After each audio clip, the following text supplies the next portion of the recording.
Olá, seja muito bem-vindo ao Conecta News, um podcast com oferecimento da Claro. Eu sou Laura Couto e para hoje a gente vai conversar sobre como simplificar a vida de pessoas para poder ganharem o jogo, para poderem sair na frente. Essa é, inclusive, a proposta da Seidel, que é uma plataforma digital corporativa all-in-one que reúne diversas soluções em um só lugar. Para poder me ajudar nessa conversa, eu vou conversar hoje com o Paulo Ladeira, diretor executivo da Seidel, sobre como a inovação pode estar justamente na simplicidade. Paulo, muito obrigada por ter aceito o convite. Seja bem-vindo ao Conecta News. Maravilha, Laura. Eu que agradeço o convite seu, da 98 News, e espero poder contribuir um pouquinho aqui com os nossos desafios. Com certeza. Eu quero começar a conversa apresentando a Seidel, para quem talvez não conheça a empresa. Como que a Seidel surgiu e o que exatamente ela se propõe a resolver no mercado? Legal. Acho que a gente pode resumir a história da Seidel. É uma empresa já de 20 anos de mercado, então é uma empresa orgulhosamente mineira, com atuação em mais de 80 países, através da nossa plataforma. E, igual você falou, a Seidel ela surge com o objetivo de simplificar as empresas, logicamente as pessoas, igual você disse, né, para elas ganharem o jogo. Então, a gente entende que esse modelo, esse mercado atual está muito aquecido, muita tecnologia, muita necessidade de inovação, muita necessidade de responder rápido, e cada vez mais as organizações têm se perdido um pouco em distribuir muito sistema, em uma sobrecarga muito grande de dados, falta de confiança, custos altos para manutenção de sistema, tomada de decisão e confiança naquilo dali. A Seidel nasce com esse propósito de trazer soluções mais enxutas, né? Trazendo várias soluções dentro de uma única plataforma e, com isso, deixar que os nossos clientes foquem no objetivo do negócio dele, nas regras de negócio. E a tecnologia tem um protagonismo ali dentro, mas não sendo impeditivo, não sendo um problema para a inovação, para a transformação e para acompanhar o mercado que está cada vez mais volátil. Então, de uma maneira bem resumida, é isso que a Seidel se propõe a fazer. E a gente está falando de clientes diversos em várias áreas e vários setores, né? Isso, exatamente. A Seidel, pela sua essência, a gente tem como foco os clientes enterprise, então a gente foca mais em big e gigantes, tá? Mas sim nos diversos setores, tá? E a gente tem cases em todos, assim. Então, a gente tem alguns setores que a inovação apareceu muito há 10, 15 anos atrás mais forte, tem alguns setores que isso vem acontecendo agora, mas de uma maneira mais emergente, né?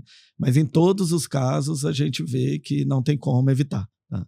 Então, todos os casos, todos os segmentos estão indo e quem não for tem ficado para trás mesmo. E a gente, como a gente já tem uma história, a gente consegue perceber que aqueles, seja no segmento bancário, segmento de construção, segmento público, segmento telecom, quem foi e investiu são os grandes players hoje que ditam a tendência. Mas sim, hoje a gente tem esse desafio de atuar em todos os segmentos, que é um desafio, mas também é uma oportunidade, é uma maneira de mitigar riscos, mas nós estamos sim em todos os segmentos. Eu quero voltar um pouquinho depois nesse ponto que você falou, Paulo, sobre a maneira que a tecnologia está presente em literalmente todos os setores. Algumas empresas já há algum tempo, outras entrando para a tecnologia recentemente, mas para não perder o fio da meada, você falou sobre cases de sucesso. Queria que você citasse alguns que marcaram a história da Seidel e que dá para a gente poder usar como exemplo para o nosso ouvinte. Legal. Acho que eu posso citar alguns mesmo. A gente vai ter mais uma restrição de tempo. A gente tem algumas centenas de bons clientes com cases extraordinários que a gente se orgulha muito. Mas talvez alguns que fazem mais sentido. A gente pode citar o próprio Inter, né, que nem é banco mais, ele se posiciona só como Inter. A gente entrou no Inter, quem é mineiro de Belo Horizonte, na época do intermédio, um modelo de agência, e é o primeiro banco digital. Nós fomos a primeira tecnologia homologada na nuvem ali dentro. Hoje eles têm números abertos, né, já que é uma empresa de capital aberto, inclusive capital aberto fora do país, mais de 40 milhões de clientes, né, sendo que a gente faz um pouquinho de tudo lá dentro, desde abertura de conta. Se você abre uma conta lá, você faz na nossa plataforma, análise de crédito, até usar sala VIP de aeroporto, hoje dentro da nossa tecnologia. A gente percebe que é um case bem disruptivo, não só para o cliente, mas também para todo o mercado de bancos digitais ali. alguns outros, por exemplo, a própria Prefeitura de Belo Horizonte, sabe, nos orgulha muito de fazer a diferença. Né? A gente tem vários clientes em governo executivo com foco em atendimento cidadão, então hoje são mais de 1.400 serviços automatizados na Prefeitura de Belo Horizonte, todos passando por dentro da nossa tecnologia, inclusive o portal de serviço do cidadão, se você olhar lá embaixo no rodapé tem a marca da Saido, mas a gente tem uma vertical só de governo executivo, então vários estados, inclusive governo federal, todo utiliza a nossa plataforma. A gente tem uma atuação muito forte em segmento de justiça, então a gente tem como propósito também muito grande evoluir a justiça no Brasil. Então, antes a gente tem clientes que antes demorava 2, 3 horas para fazer um laudo, e no Ministério Público, por exemplo, para decidir se denuncia no TJ ou não, hoje fazem 7 minutos. Então, a gente tem diversos cases, a Petrobras, a Eletrobras, acho que são bastantes aí, mas acho que deu para ter uma ideia do que a gente se propõe a fazer e da capilaridade que a gente pode atuar. Eu acho legal a gente trazer esse tipo de exemplo, Paulo, porque só na sua resposta já deu para a gente poder perceber que há uma variedade de fato de setores. A gente falou sobre banco, que agora já não é mais banco, setor executivo, judiciário, você citou também a Petrobras. Então, assim, há uma diversificação muito grande de setores que estão utilizando da tecnologia para poder facilitar a vida da empresa e também para quem usa o serviço dessa empresa. E aí vamos voltar naquela conversa que você começou a trazer na sua segunda resposta. Hoje, falar de tecnologia é falar do óbvio. A gente está falando do óbvio. As empresas precisam estar automatizadas, precisam estar, de certa forma, pensando, ainda que não tenha isso na prática, que seja um planejamento para o futuro. Mas esse planejamento, ele precisa, de certa forma, passar pela tecnologia? Legal, sua pergunta é muito legal, porque assim, a gente que está no mercado de tecnologia vai falar que sim, é fato, tá? Mas se a gente trouxer um pouquinho da nossa história aqui dentro e de como foram os nossos clientes, a gente percebe claramente que tecnologia ela tem que ser um protagonismo dentro das empresas. E estou falando de todos os segmentos aqui, o desafio do agro, à construção, ao setor público, ao banco, todos eles precisaram de se transformar e se adaptar ali dentro. E você percebe, na nossa experiência, quando a gente pega os maiores cases atuais, sabe, são empresas que investem em inovação, investem em transformação há anos, quiçá décadas aqui dentro. Por exemplo, saiu um ranking essa semana da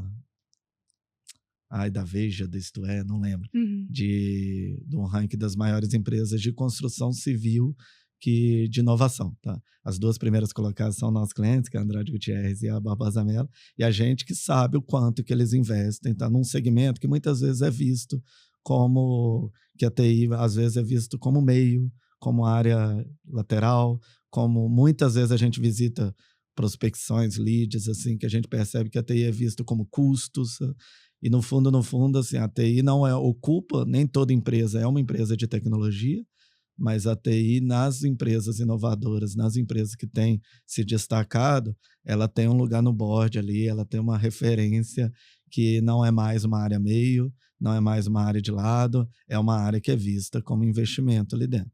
Então, eu não consigo, desafio aos ouvintes aí a trazer algum exemplo de um setor hoje que a tecnologia não vira um grande diferencial. Né? Hoje, quando a gente está falando de prospecção de cliente, quando a gente está buscando, pensando aí na área da Saido, eu imagino que hoje tem uma procura maior, né? Eles procuram mais o seu serviço ao invés daquela prospecção de tentar trazer o cliente. Mas quando o cliente ele é buscado pela empresa, existe algum receio ainda de trazer a tecnologia para dentro dos setores, para dentro ali da gestão, para dentro dos trabalhos que são feitos dentro dessa empresa? Eu te pergunto justamente por causa disso. Você estava falando sobre construção civil. Não necessariamente, a não ser que a pessoa... e aí eu falo assim, no imaginário comum, no imaginário popular. Se você pensar assim, vai trazer tecnologia para a construção civil, como é que eu vou fazer isso? Ou, por exemplo, até dentro do próprio judiciário, vai funcionar mesmo? Há segurança de fazer isso? Eu acho que no imaginário popular, às vezes, há uma dúvida, assim, da população de se a tecnologia realmente vai funcionar nesse sentido. Mas do lado do empresário, do lado da pessoa que quer trazer a tecnologia para dentro do próprio negócio, há um mercado mais aberto para isso? Há uma mudança de mentalidade quanto a isso?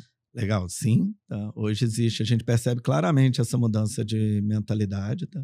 E, de fato, a sua foto da Saido está bem coerente. Hoje a Saido, apesar de a gente brincar que a gente ainda é uma empresa mineira demais, que fala-se, divulga-se pouco, né? Mas hoje o pessoal nos procura, né? Dado as nossas centenas de cases espalhadas ao longo do mundo aí. Tá? Mas a gente percebe que a inovação, a necessidade de investir em tecnologia, ela está espalhada e difundida em todos os segmentos. Né? Porém, não quer dizer que todas as empresas estão maduras para escolha, decisão de tecnologia, de investimento em IA, de tudo que a gente pode falar aqui. Tá? Então, ainda se vê muito a necessidade de investimento em tecnologia, mas no fundo passa-se por suprimentos querendo pagar o mínimo possível. Então, você está colocando alguma coisa que é tipo pagar escola para o filho. Sabe? Você quer uma boa escola, mas não está topando pagar uma boa educação ali dentro. Sabe? Então, ainda se percebe muito isso. Em alguns setores, isso é mais forte, sim. Tá? E algumas empresas têm alguns pilares que podem prejudicar a adoção por uma falta de maturidade. Então, todas querem, respondendo a sua pergunta, todos querem, tá? Já não é mais uma quebra de paradigma e ter que explicar o porquê de investir em tecnologias, ficou para trás há 10 anos. Tá?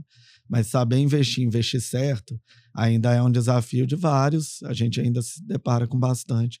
Algumas empresas que ainda olham para custo, e aí a gente tem que fazer toda aquela estratégia, tanto de convencimento que não é um investimento, não é um custo, né? Então aquilo dali é um investimento para dentro da sua empresa, e junto com uma parte da sua pergunta também, a gente tem uma diversificação muito grande, então como saber das dores de cada segmento e como vencer aquelas dores, os desafios. Aí a gente tem duas grandes questões em cima disso. Uma que a gente tem uma verticalização para cada segmento de negócio. A gente tem uma estrutura, então eu tenho um time focado em engenharia e construção, eu tenho um time focado em segmento financeiro, eu tenho um time focado em justiça e por aí vai, que conhecem do mercado.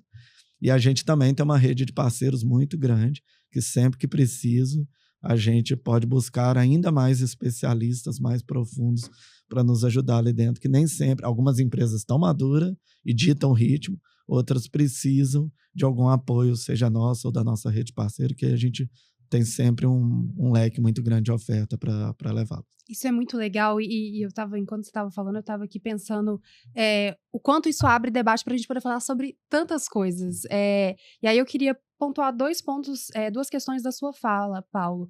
Primeiro delas, maturidade. Acho que essa é uma palavra muito importante quando a gente está falando para esse diagnóstico prévio, né? Que o empresário vai fazer. Beleza, eu quero transformar a minha empresa através da tecnologia. E aí eu queria um pouco do seu olhar, como que a Saido funciona nesse sentido. Você falou muito bem que há ali uma equipe que pode trazer um diagnóstico para essa empresa, mas o que o empresário, o que essa empresa precisa olhar para dentro e entender se ela está madura ou não? Porque eu não sei se isso é uma coisa que realmente acontece, se vocês percebem isso, mas há uma falsa percepção no sentido de que o empresário olha ali para a empresa e fala assim, acho que eu estou maduro o suficiente, consigo ir. Mas na hora que chega num profissional, talvez não seja muito bem isso. E por que eu estou te perguntando isso? Eu acho que existe uma coisa muito forte de tecnologia hoje do autodidata. Eu mesmo vou implementar a tecnologia dentro da minha empresa, não vou procurar uma consultoria, eu vou fazer por conta própria. E aí eu entro para o segundo ponto da sua fala, que é, às vezes, quando você não tem essa maturidade, você vai implementar uma tecnologia e vai dar errado. Então, não dá para poder colocar a culpa só na tecnologia porque você não se preparou para isso.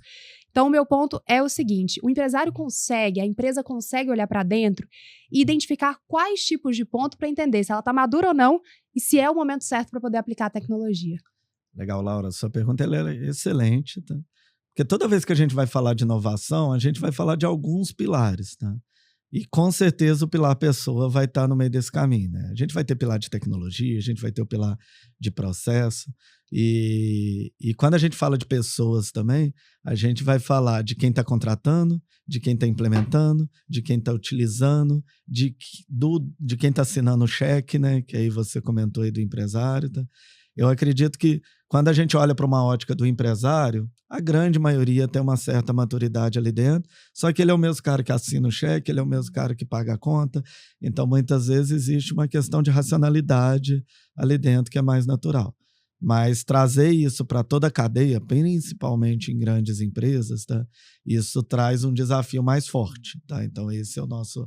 A Seidel mesmo, a gente nega a oportunidade quando a gente identifica que a empresa não está madura o suficiente para nos contratar. E não quer dizer que ela está errada. Tá? Talvez a minha oferta ela não é boa o suficiente, igual eu falei do Inter, talvez o Inter não é o banco oficial para... A gente tem vários segmentos do segmento bancário, vou nem citar só o Inter aqui não, mas a gente tem... Nem todo mundo se adequa às nossas características. Tá? Porém, você vê claramente que a gente precisa de ter uma manobra ali sim, seja fazendo via diagnóstico, seja a gente aprofundando mais, questionando mais, trazendo mais provocações, trazendo visões externas para melhor definir como vai ser o processo de contratação, o processo de implantação, o processo de sustentação de tudo aquilo dali. Porque na prática a gente está juntando dois mundos, a empresa que já existe, sustenta e paga seus funcionários, precisa faturar, e a Seidel com a oferta dela ali dentro, e tem que dar match. Se não der, tudo bem, faz parte, tá? Mas a gente tem várias alternativas para isso. Igual você falou, desde empresas que já conhecem o nosso modelo de trabalho e confiam, que muitas vezes abre o capô para a gente, fala, faça um diagnóstico aí, vê o que está certo, o que está errado, o que dá para reduzir em custo, o que dá para acelerar meu time to market, e a gente faz um plano mais estruturado. Mas a Seidel, eu não citei isso, mas a Seidel é uma empresa bootstrap, não teve nenhum tipo de financiamento, a gente não tem nenhum fundo por detrás, e isso é legal porque a gente consegue adaptar também o nosso negócio. Tá? Então, estou comentando isso, mas porque a gente tem a independência. E aí, o que isso significa? Se tiver a oportunidade de eu entrar numa conta que eu quero entrar, que ela é um target para mim, e aquele target tem uma oportunidade específica de um lado, eu vou entrar por ali, que eu sei que nosso histórico prova isso, que depois a gente expande para as outras áreas ali e vai fazendo a nossa transformação, a nossa simplificação para ajudar os nossos clientes a ganhar o jogo. Feito esse primeiro passo, que é o de olhar para trás e ver se cabe trazer essa tecnologia, como que vocês percebem esse processo a curto, médio e longo prazo? Quais são os resultados, os benefícios que a empresa já consegue perceber a partir do momento que ela começa a fazer essa transição? Essa pergunta é muito boa, porque ela também volta tem um link com a pergunta anterior. Qual o nível de maturidade que a empresa tem para contratar, que aí, logicamente, isso vai refletir na execução também. Tá? A gente percebe diversos momentos em empresas, igual eu falei, que tem aquela oportunidade pequena que a gente consegue chegar e mostrar um resultado rápido, mas é periférico. Muitas vezes é um resultado momentâneo ali para um problema que um gestor, um diretor estava ali. Né? Em outros casos, a gente vê um desafio maior focado para a inovação como um todo mesmo. Desde empresas, igual você citou, que está naquela primeira camada ali de inovação ainda, mas também aquelas empresas que já são inovadoras e muitas vezes estão com algum problema mais específico, mas que é o grande gargalo. Então, a gente, dentro desse processo de diagnóstico que a gente faz, a gente identifica se o grande desafio é melhorar a operação, é redução de custo, é aumentar a eficiência de inovação e lançamento de novas soluções, porque é isso que você falou, o autodidata ele existe na Seidel, ele existe em qualquer empresa, né? E só que, por um lado, também é a empresa que sabe que as pessoas elas passam, né? Então, e a organização, o CNPJ costuma perdurar mais do que os CPFs ali que passam enquanto funcionários, né?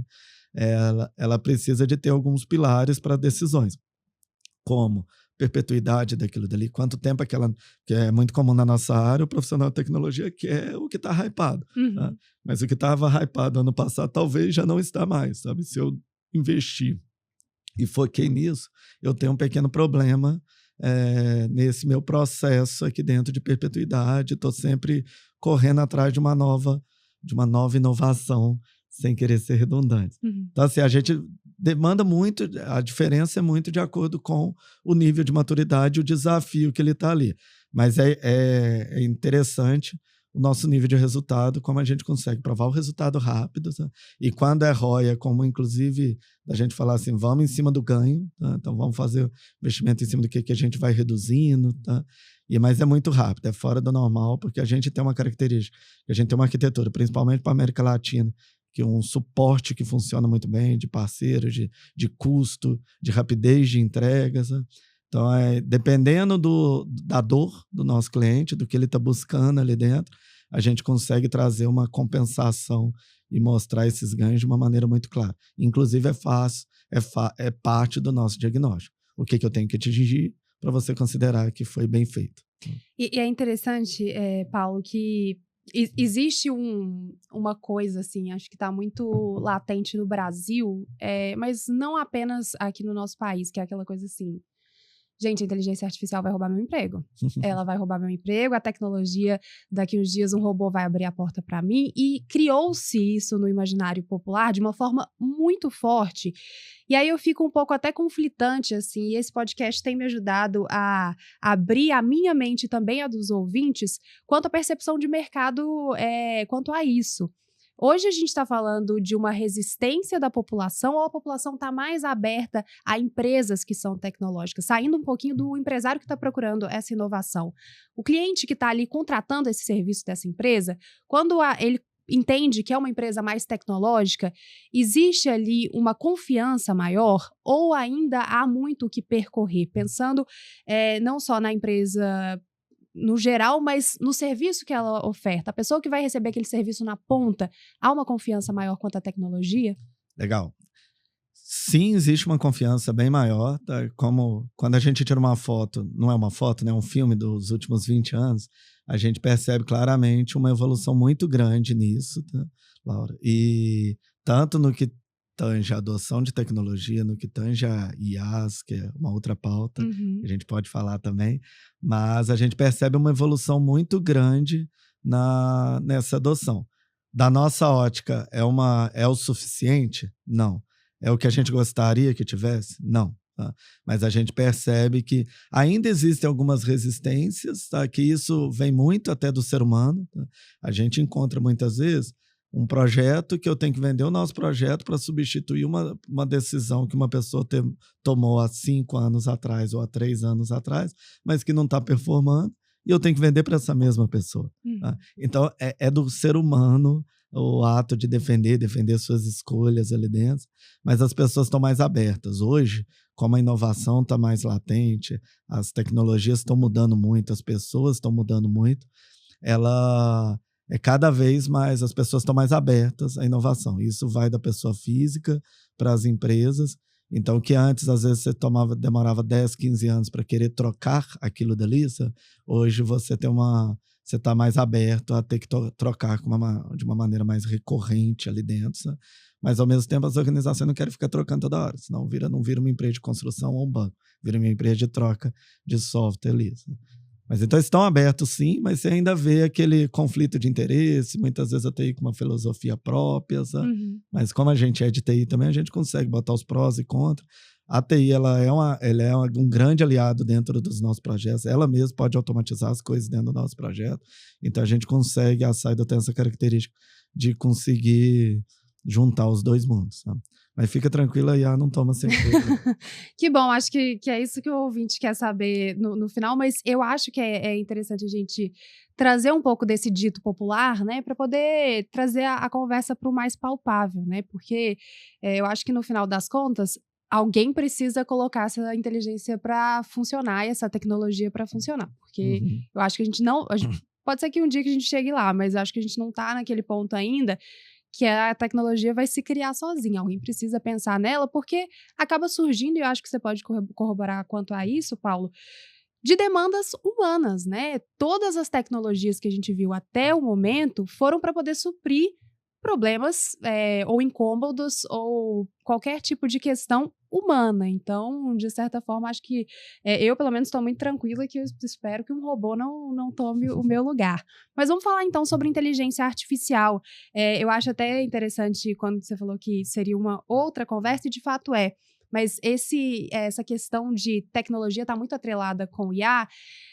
É um movimento até que recente, né? Acho que quando a gente fala de tecnologia, IA está mudando a regra do jogo, é o que todo mundo está falando, e aí a gente pode abrir o espaço em outro momento para falar, enfim, de IA generativa, que acho que está muito popular, e por isso esse debate fica tão mais acalorado, e as pessoas comentam mais sobre isso, mas quanto a Seidel, como que a inteligência artificial é utilizada dentro da empresa e há quanto tempo, para a gente poder entender se realmente é um assunto novo ou se já está há algum tempo no mercado. Eu acho que é o único ponto que eu discordo levemente. Por favor. Porque, na verdade, assim, a pauta inteligência artificial, ela existe desde sempre. Desde sempre. Só que com vários nomes diferentes, né? Então passaram por machine learning, fizeram algumas mudanças aí no decorrer desse processo.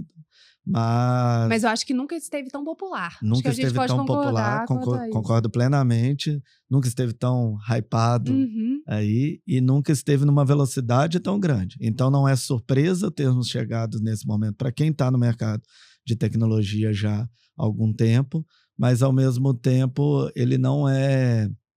Ele trouxe algumas coisas que até para quem já estava no mercado e não estava ali trabalhando nesses big projetos que as big techs trouxeram, né, que dessas IA generativa, igual você citou, que trouxeram sim algumas surpresas ali pela velocidade das coisas, mas assim, há 2 anos atrás, a cada ano você dobrava a quantidade de dado no mundo. Hoje é só a cada 3 meses que você dobra a quantidade de dado no mundo. Esse dado ele é real. Então assim, só estamos diminuindo mais o tempo das coisas acontecerem.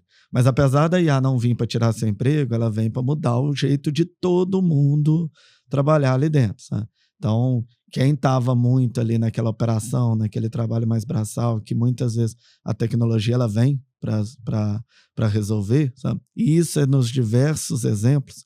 A gente tem clientes hoje, igual eu comentei, na justiça, que um procurador-geral antes demorava 2 horas para definir, ler um processo e definir o que fazia com aquilo e protocolá-lo em outra instância, se for o caso. Ou eu tinha necessidade, que vocês viram aí, por exemplo, de um caminhoneiro na ponta manobrando um veículo em uma área de risco, por exemplo, de barragem, coisas do tipo.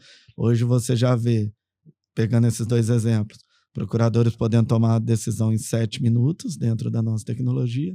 E você vê, por exemplo, a Barbosa Mello tem um projeto de piloto à distância, sabe? De motorista à distância ali dentro. Sabe? Então, mudou. Né? E o jeito ali. E em alguns casos, o tipo de operação que você fazia era diferente. Qual que é o grande ponto e desafio que a gente vê, que aí remete à segunda parte da sua pergunta, que é como a Seidel tem trabalhado. O que a gente vê na grande maioria, até pela hype do momento, pela necessidade das empresas estarem na IA, vamos dizer assim, a gente percebe muitas empresas, organizações focando em ter algum projeto de IA. Mas IA, igual você falou, a grande maioria, não tudo é para substituir trabalho humano, da eficiência ali, mas em alguns casos é para lugares que o humano nem consegue chegar, né? Mas a gente percebe muitas vezes as pessoas gastando dinheiro, fazendo grandes investimentos em projetos de IA, que eu chutaria que a grande maioria não vai dar certo, tá? Esse já é um número, já tem alguns números de mais de 95% de fracasso, alguns chegando a 99%, porque na prática a IA ela é um aprendizado em cima de dados, em cima de processo, para melhor tomada de decisão mais rápida e muitas vezes sem grandes interferências humanas dentro daquele processo. Por que eu estou reforçando isso? Porque o trabalho da Seidel é justamente falar, se você não confia no seu dado, se você não confia no seu processo, não adianta ir para IA. Você não constrói o 3º andar ou a cobertura do seu prédio se você não tem uma fundação. E não adianta você ter um prédio 3 andares e achar que depois você pode construir mais 15 para ter uma bela cobertura ali dentro, sabe? Então, o trabalho da Seidel e a nossa história prova bastante isso, é que primeiro você tem confiança nos seus dados, e você tem que ter confiança nos seus processos. E se você não tem bons processos, se você tem seus dados distribuídos em sistema que no fundo, você confia no que está na sua cabeça, não adianta você botar uma máquina para interpretar, a não ser que ele ponha a máquina para interpretar a sua cabeça e não os dados. Então, acho que o grande desafio hoje das empresas é não botarem o carro na frente dos bois, no termo popular, que vamos primeiro organizar a casa e depois a IA vem com uma consequência. Até porque depois que você organiza a casa, pode ser que a sua prioridade mude. Você acha que o problema é o setor jurídico que está demorando, mas depois você descobre que se você tiver uma inteligência para escolha de fornecedores mais rápido, seu processo todo ele é mais eficiente. Né? Então, primeiro olha para o seu processo, primeiro olha para a qualidade dos seus dados, e aí sim você fala onde que eu quero inovar aqui dentro, botando uma IA, seja ela qual for. Muito legal esse tipo de reflexão. Arrumar a casa antes de fazer a mudança, porque senão você vai mudar e a casa vai continuar bagunçada, vamos colocar assim. Queria falar um pouquinho com você, Paulo, sobre automação e simplificação. As duas coisas andam juntas para poder simplificar um processo. Eu preciso automatizar ou não necessariamente? Dá para simplificar um processo sem passar pela automação e vice-versa?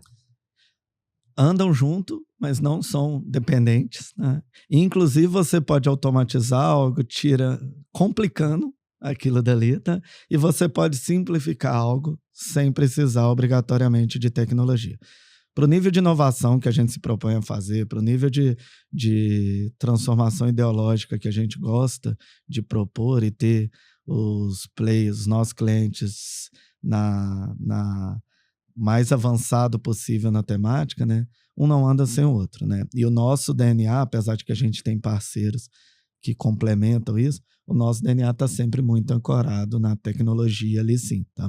Mas hoje você pode simplificar um processo simplesmente revisando aquele processo, tirando o seu nível de critérios, sabe?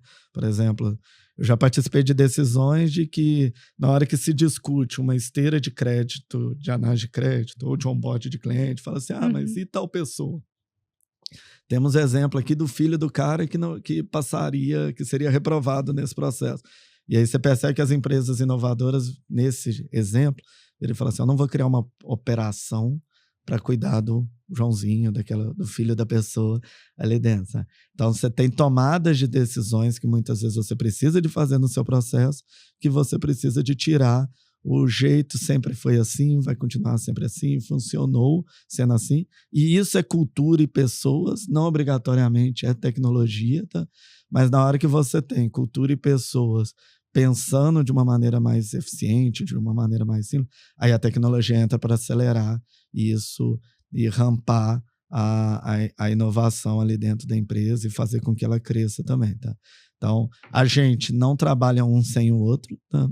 Mas é possível um andar sem o outro, mas se você quiser chegar no estado da arte, são os dois juntos. Né? E cuidado que um sem o outro pode ser pior ainda, igual eu falei, você pode automatizar o problema. E esse combo aí que a gente está falando, ele resulta em quê? Economia financeira, economia de tempo, melhor gestão entre as pessoas. Quando a gente tem o mundo ideal dessa tecnologia, com a automação, com a simplificação de processos, qual que é o ganho ali na ponta para a empresa que decide fazer isso? Legal. Assim, no fundo é tudo isso. Tá? Então, é lógico que as empresas elas estão ali com desafios maiores e menores. Né? Então, igual eu falei, a gente tem empresas que a gente entra, por exemplo, a gente tem um grande grupo de educação, até que com origem aqui em Minas, que está nos top 3 do Brasil hoje, que a gente reduziu 80% do OPEX deles de tecnologia, está até no nosso case, no nosso site, tá? E de um grande grupo. Então, imagina o que é reduzir 80% de um OPEX, de um grande grupo, com toda a parte de back-office, atendimento do aluno, ali, atendimento do professor, candidatos, tudo isso. Outros casos, além disso, o ganho de eficiência que a gente entrega, além de redução de custo, quando a gente reduz de 10 sistemas para 2, tá? Então a gente traz um resultado muito grande. Tá?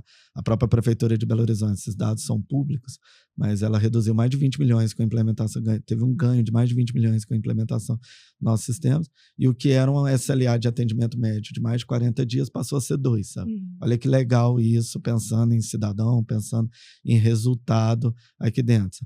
Outros clientes, sabe? Igual eu comentei, a gente já ouviu isso de alguns clientes nossos de segmento bancário, de mais bancos digitais, igual eu falei, que a nossa plataforma ela permite você testar rápido. Até eles falam em alguns momentos no jargão ruim para a gente, mas é de errar rápido, sabe? Que permite que eu vou lá, teste, erro e às vezes acerto e me adapto àquilo dali. E eu não preciso de criar um projeto de 6 meses para fazer aquele lançamento ali dentro, sabe? Traz mais transparência para a organização também, sabe?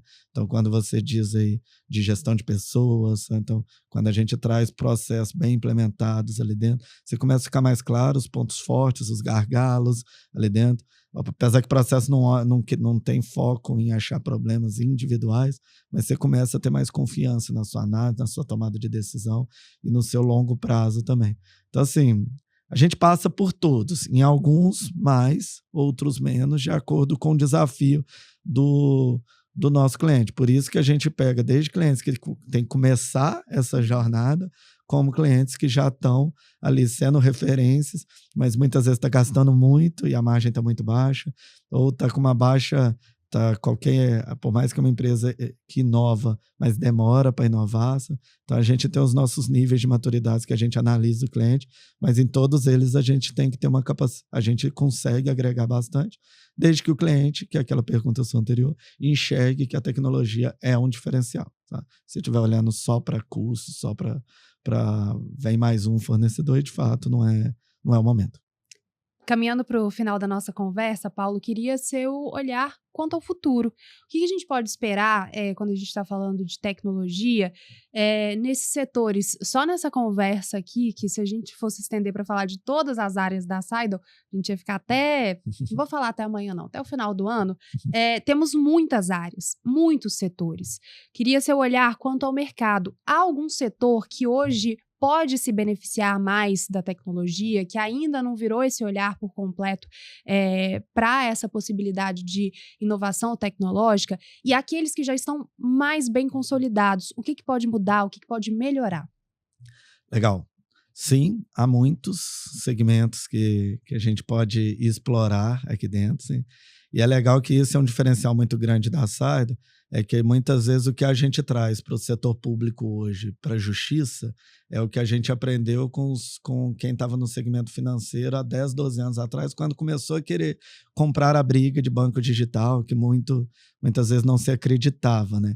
Então é legal que a gente traz essa pluralidade de conhecimento e de experiência que faz a gente muitas vezes ser provocativo no cliente, de falar por que lá deu e por que você está achando que aqui não vai dar, tá?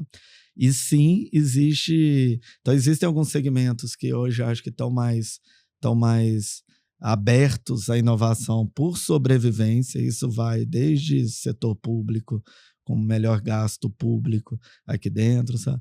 Segmentos de margem muito baixa, né, que é conhecido por margem menor. Muitas vezes a indústria é assim, varejo é assim, construção, igual a gente falou, tanto a pesada quanto a construção do varejo são assim, né?